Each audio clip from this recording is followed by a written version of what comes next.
chairman le kan leader chief ministerial candidate ni bok pulal du oma le atim te zong zong le kan lom lu tu te le voina heta in hun lu tak senga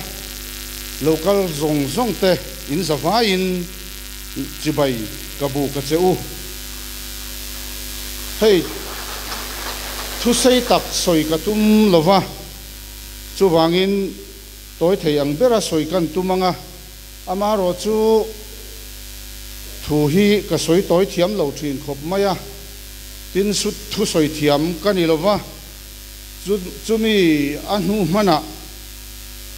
in puacha na hun kanei reng reng lo maya chu wangin tu kin zinga khan kan ziak ve nok noka hei lom lu tur te kan han neya lom lu te kan han neya pathian in kan ma fuaya borua ka kal zela tu kin zing khengin chulaya chuan lom lu turan om chuta chuan fipedu an om antia kan kal zela hunin min dai tangang lova a then te chu he program kan manzo huna hian nak tuk lama te poniang chu kan lakal zelanga mithar kan la nei zel don ani ti kha ama sain kan puang ani le politics a hianin ka om na chu rei ve ta hle maya ama ro chu politician asalai taka han zuan lu a victim han ni a candidate han ni te phei chu ka be sei phak ngai lo thilani a chan chu politics a hian qualification poimo bel mai pani pakhan na chuan thu soi thiam le pani na mi riat thei a te hian ka fel thakani amaro chu chu ti chung chuan politics a hian om chan ka nei ve ni pakhat na chuan kan leader awang hian politics ZPM a hian ka om ve ani voi khat chu kan venga puan kan chhuak khom na thina pating rual pasari pariat vel ngot hi kan thu khom ani ta chuan politics an soya an be dong hlom khop mai atam ber kha chuanin mithen khat khanin puso ta hi a tha chuang lo puzoram thanga po thalo pulal du oma po hi a tha bik chuang lowang an tiani ta chuan mi pakhat hianin te chuan tha ka ti a chan chu a that lo na kala hretlat lowa tiani ke po chu kani na ni a that lo na hi kan la phelo zoram hian voi khat tal tram khat kum nga chung hian he mizoram sum bom hi han en kol ve chin sela chuti huna chuan a that lo chu kan hriang chu wangin tu na hian a that lo kan la phelo chu wangin min en chin ro u ama po hian ati renga kum som thum panga chung min en chin turin ti hian mizoram mi puite alo som to thina tunai ro chuan engkim tan hun ruatani ti angkhan voinia chuan neutral te sarkhan na thok te partia ru bur lo chin hi chuanin en chin hi antum to wangin pathian zara kan sarkar ngei don ni in alang ta ni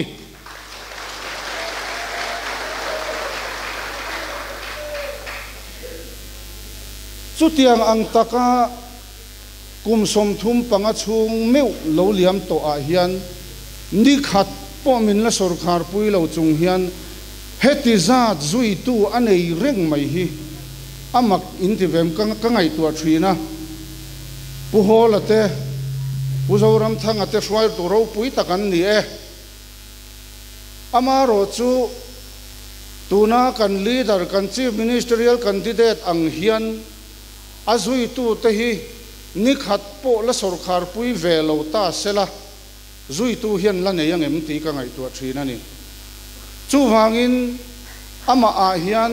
tuna chuan mi ten beiseina an neya ka zui rei ta khop mai ke aya zui rei hi an om bik om lo mange ka ti thin MNFN kan tia tang khan tun thleng hian kan la in zuya ka khe chiang ve to kin ka hria a chu wangin Mizoram sumbom hi akuta hian handa ve chin pot ila ti hi keipo tun laya neutral tele zoram mi puitena an ngai dan hi ka ngai dan ania chu chu tuna hetaka om chan pakhat ani e chuan panhina chuan policy awangin ZPM a hian ka omani kan tile thor photange engwangin nge chu tiang chu i omna chan ti chuan ke chu ni china ka soi to ang khan mi te ka khe theilo mi ti lom po ka thiam lo hei khosol kho pui chung hi in ko ki pin kalu chuak vek ti la ka vakal chuma an lo om lo emo a kan ho tu ten hei hi chu a ru se tlatan nia an ti ten ni ngot lo chuan kalut lova tin chu tiang ang chi po chu kalut tho a then te chu MNF party ya an unit shwai tu temo block shwai tu temo teina po kalut phawani ka soi du zo ka chu in tin kalu na a hianin thil tam tak ka hmuwa ke aya khozol khe chiang hi an omangem o ka ti thin tuna hi chuanin khoi venge murei deu ti te thleng hian ka hre khop mai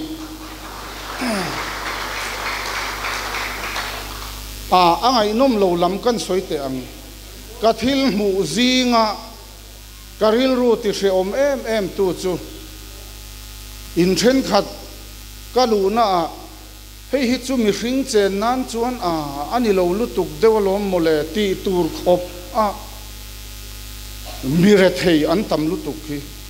an khum le chouka rongbol na a in sirenga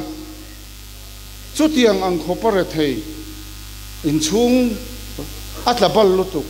chu tiang chu ka hmu ani chu chuan karil ron ti hre om khop mai tin he khopui moi tak le khosol khopui nuam em a hian karil ru ti hre om deuh tu pakhat chu rui hlo tam lutuk hianin min ti hre om ani adot le pathum na chuan karil ru ti hre om tu le mut min ti hre om tu chu pasal sun tam lutuk hian karil ru ti hre om bo chu wangin heng mi te tan hian enge kan ti ang he party hian chung ho tan chuan enge policy nei party tina hian an sarkar hian keini polo sarkar ta ila development works kan ti te ther lo enge mo hianin kan hruai tu te thok tu te po hi a dai kim lo ni ti lom ka thiam lo chu wangin a dai chu tlem te chawan ni mi pui chan vo tu ra om lo mi re thei te an bet lok tloka mi hausa ten hausa thura soi pui tu nei ve lo te an bet lok thina ni chung te tan chuan ZPM hian policy anei ani pathian le mi pui te zara kan lo sarkara pathianin mi puite kaltlanga sarkar na min lo pe ani chuan he zorama hian tuile nuala om ngai mi a lo kan thlentir don ani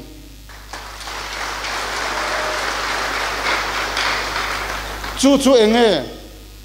March tha a khian ZPM chuan budget a phar ve to don chu ti huna chuan kut na thok tu te tan a khanin budget a siam to don soipui kan ngai to lowang chu ka om chan pakhat ani ti chuan kal phung thar in kan kal to dona tin ka om chan le pakhat chu ni china khan ka soi to rui lo nga yan tam lutuk tin pasal su nan tam lutuk hei hian min ti hre om he zo rama hian politics hi mi zong zong huap zo tin kan party policy puiber pakhat na chuan he rama hian zoram politika hian pathian ram thentir ti hi kan da thlapani chung chu ka om chan ani bokani chu wangin heng zong zonga hianin he party a hian phur tak le lom takin ani ka tho ni keima tan ka tilo tin kumin kumbula kan office kan hon masak ber khanin ka ria ta khan in khom na a chair a ka oma tin kan emele puhlana kha thu soi tu atangani chu ta chuan a thu soi chu mi puizi nga hian voi som chuang ka ei rulawang ti hi ka soi to a kala soi zel dona he ka thu soi hianin min phuar turani atiani keipo chu tiang chia chuan unit ka tlo kwal zong zong na te mi pui ma ka soi tur ka soi tamber chu ka ei rudon lo ti hi ni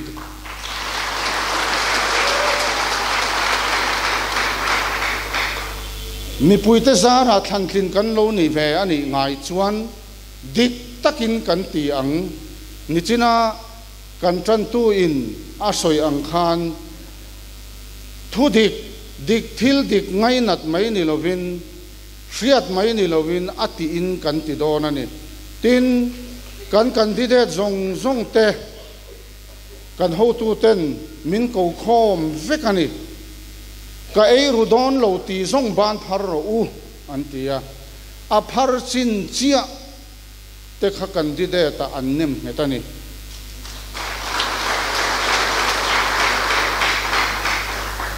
tuna kan candidate zong zong te hi ka ei rudon lo ti phar te vekan ni chu wangin he nam hian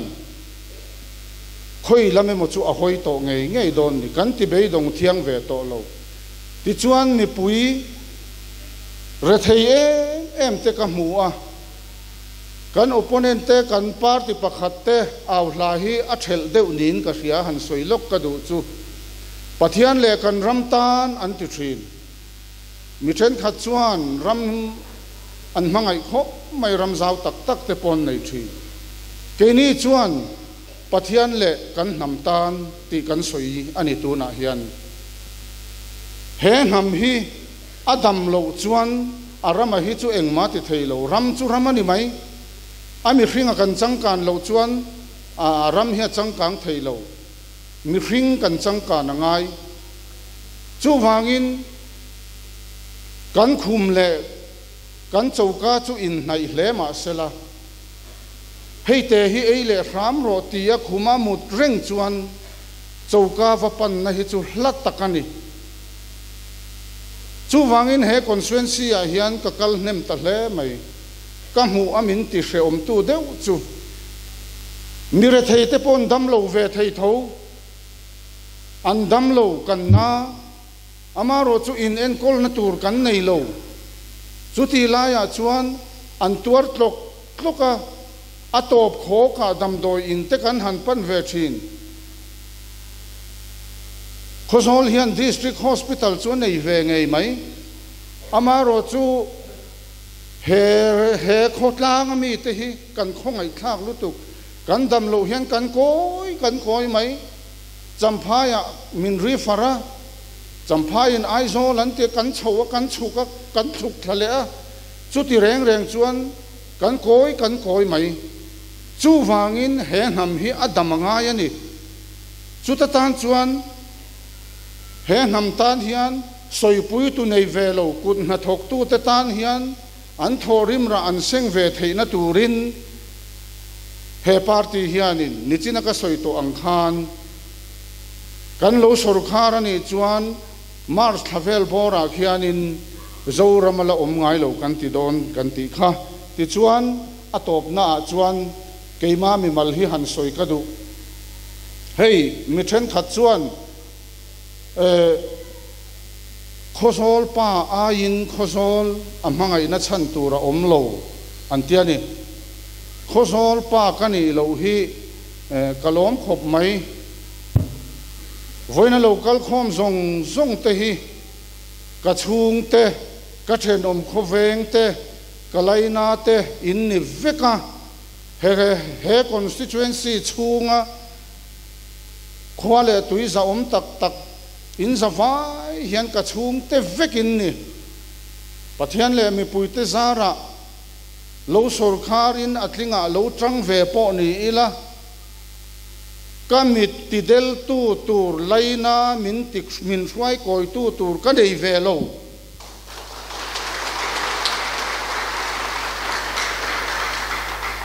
in va in kalaina te vekin ni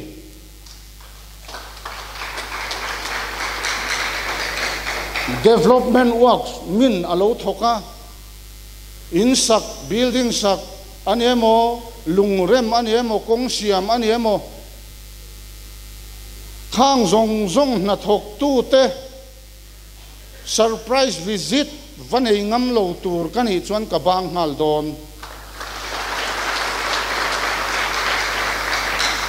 chu wangin min han chin ve te u thil pakhat chau kan soilok teng house to house kam kan pe na kan lut ta a helaya hi song mei thai ani ya aru e mai lut lawang an te at mei thai na ngai chuan lut te ang katia lo ru viau tak reng boka ta chuan ti hian a lo ti ya putona hi khosol pania atha khosol mi ni te keipo ka pompui mi thata kani thil tam tak ati khosol tan po mi thata kani e ka pom thap atling don nang chui tling don lo min lo ting hal pur mai ni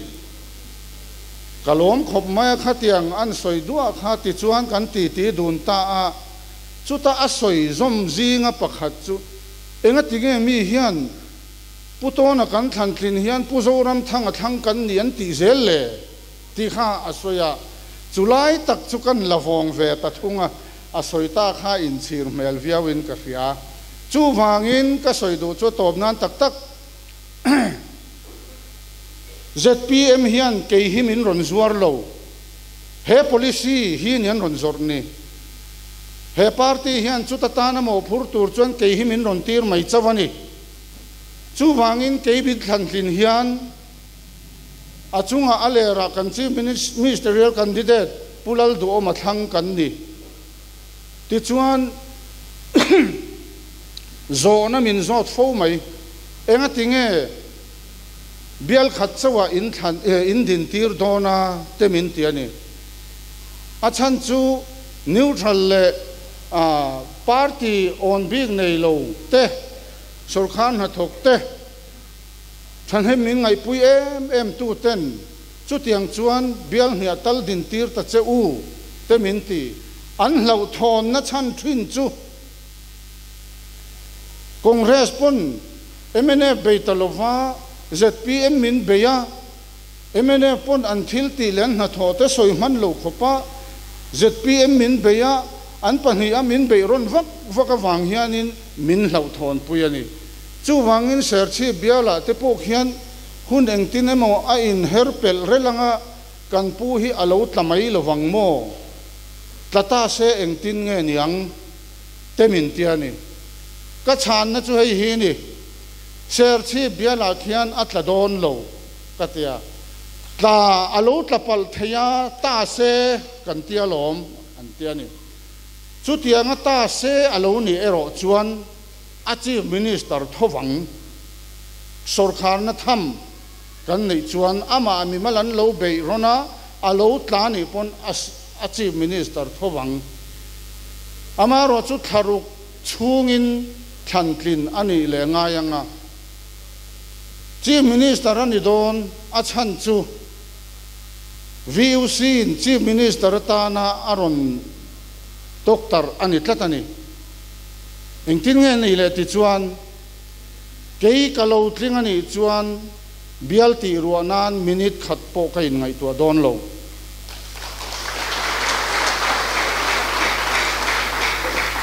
chu wangin he bial mi pui te hian w chuan o main than tin hian pulal du o ma chief ministerial candidate in thang tling don ani ti ka soi du kalome